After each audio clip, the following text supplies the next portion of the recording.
Okay, I've been a long time getting to this video. It has a couple of purposes outside other than just making a video. Uh, I've been playing with Inkscape, and this is a real simple pattern. I made this in Inkscape and just kind of experimenting with it. I had an idea and I kind of went with this. So it's very simple, very basic. The other purpose of this, not just learning to use Inkscape, or relearn, I hadn't used it in a while, so I'm kind of relearning it. I wanted to use up a bunch of my scrap material. So it's taken me 4 days to make this blank, and it's made up of 3/4 inch scrap. I glued them together larger than the size and cut them down, glued them together, and then I ran them through a planer to make everything even on both sides because it's hard to get everything to match up perfectly. And then I got some, you see those spacers I got in there to get the thickness I want, plus make it a little stronger, less likely to delaminate. So, and then I'm going to put some embellishments on this. I also made this in Inkscape, kind of a little funny looking pattern. I'm gonna put on the drawer fronts. I got a topper. I may put the topper on, I may not. Something to kind of set it off on the top.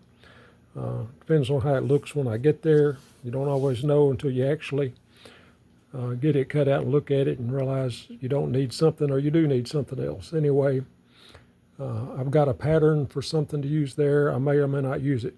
And also I'm going to come up with some kind of feet for this to set it up. So I've got it right at the width, the thickness that I can cut with a saw. And I'm going to use number 12 Super Skip Tooth blade, a Pegas blade. And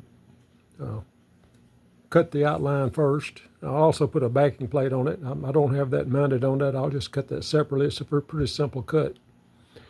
And with some sanding and whatever, I can make it match up real nice. So first I'm going to go cut the outline, and then I'll start cutting out the little drawers just like in all the other projects. And then I have the other little pieces I'll cut out, the little bit of fretwork I've got to do for this. And it's kind of a figure it out as you go, because I just didn't really have a good idea for this one. And I just wanted to do something in Inkscape, so this is something real simple. And that's why it's so simple. I'm relearning Inkscape again. So let me get it to the saw, get a new blade. It may be tough to cut. Some of that wood's pretty dense. Some of it's not, but there is some really dense wood in there. So it may take me a while to cut this. So let's go find out.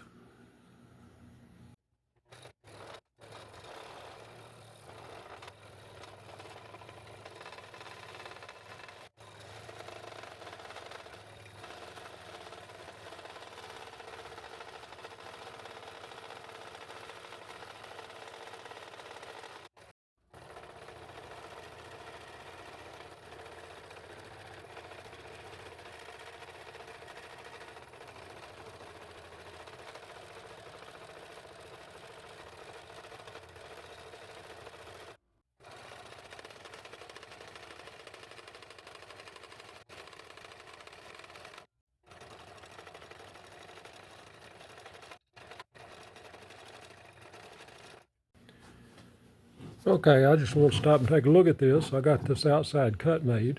I'm very pleased. I used that new Super Skip blade, Super Skip Tooth.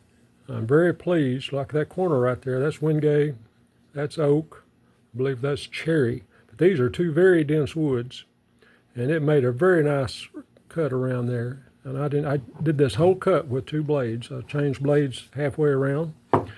Also, another thing I did that I'd never done before. At one time, I tried to be a beekeeper. I had 2 colonies of bees in my best time during the beekeeping phase. But I have a bunch of beeswax left over. When I came in on this side, I rubbed some beeswax on the blade, and it made a huge difference. The piece didn't want to jump and carry on and travel with the blade up and down and bounce. It made a much easier cut, and it cut very nicely, didn't leave a residue.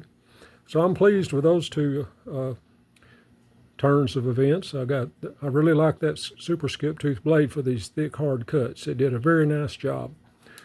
And I think the beeswax helped, although I cut this up here without the beeswax. It cut okay, but it was just easier to handle the piece. It's heavy, and that blade wants to bounce it around. It's hard to see exactly where you're cutting. It's bouncing so bad. So the beeswax really helped. I just got a little piece here. I just take it and rub on the blade and stop every once in a while and rub on what I could get to. And it made a big difference. So now I gotta get back. I'm gonna cut these 4 out. I'm gonna put something on the top here. This is gonna be the top. We'll put something on the top here. So I'm gonna cut in here where those cuts will be covered. Same thing on the bottom. Instead of drilling a hole, I'm gonna cut in and cut them from the top and bottom. So let me get another fresh blade and I'll start on that.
Okay, after a week of working on this, I'm gonna call this project done.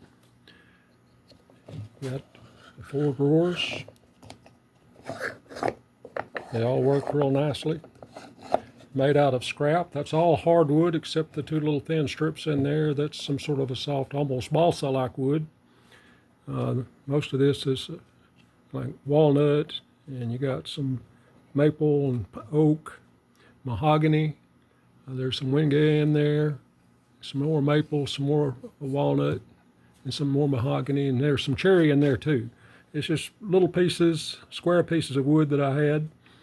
I glued together and made 3 layers of blanks and then added some to it to get the thickness I wanted. But this used up a lot of my scrap that was, I don't know how I was ever going to use that without doing something like this. So it's not cheap wood. I'm glad to be able to use it. And it's a very simple design, but I designed the patterns for the drawers and the box itself, and I designed the little overlay on the drawers. I did all that in Inkscape as I'm relearning that. I haven't used it in a while, so I have to get back to it. I had another idea for this box. You know, you have in your mind's eye what you want to do, and then you get there, you don't really like it. So I was going to do a little fancier feet work on it. That's just real plain and simple. As in the middle of the project, my wife said it had nice clean lines and a modern look, so I kind of changed the direction I was going because of that, and I agreed with her. But I had cut this piece that I was going to put on top of the box, and I thought it looked too busy. It just didn't fit. And she said the same thing, like a wise husband. I went and asked her what she thought, and she agreed with me on that really didn't work on this design, so I left it off. So you can tell me what you think in the comments. You can say whether you like it with that or without that. That's a nice little piece, but I don't know that it fits that. Like I said, it's kind of a clean, modern-like design instead of an old-fashioned fretwork thing. I was going to make some little legs, curved legs for the base, to stand on. Kind of matched the fretwork, but since I was staying simple, I just got a real clean simple little feet. That's just some walnut I cut out a piece of 3/4. It's real simple little piece of feet to go on it to hold it steady. It's very heavy. It's solid wood. There's a lot of wood in it, but I was able to use up a lot of that scrap and get it out of my scrap bin over there. So if you like that, hit the like button. If you're not subscribed, subscribe and see what I'll do next.